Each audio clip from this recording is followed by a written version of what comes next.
हाय, कसे आहात सगळे? आज मॉर्निंगमध्ये जॉबला गेलेली, त्यामुळे आल्यानंतर माझा निवांत वेळ होता आणि आज पण टस्कीने डोक्यावरती मला नख मारून ठेवलं यार.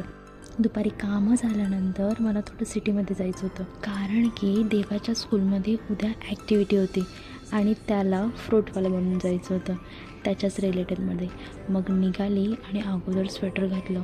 दुपार होती तरी पण थंडी जाम वाटत होती. स्वतःला चांगलं कवर केलं, देवाला घेतलं आणि निघाले. आणि आज मिररला जरा इग्नोर करूया, कारण की तो जरा जास्तच घाण झालेला आहे. वेळ मिळाला नाही असं काही नाही, कंटाळा केला आहे मी. आणि दुपार ते संध्याकाळी 7 वाजेपर्यंत आमची ती शॉपिंग चालू होती. हे घ्यायचे ते घ्यायचो आणि परत विसरायचो की हे राहिले. असं करता करता संध्याकाळचे 8 वाजले आणि मग मी घरी आले.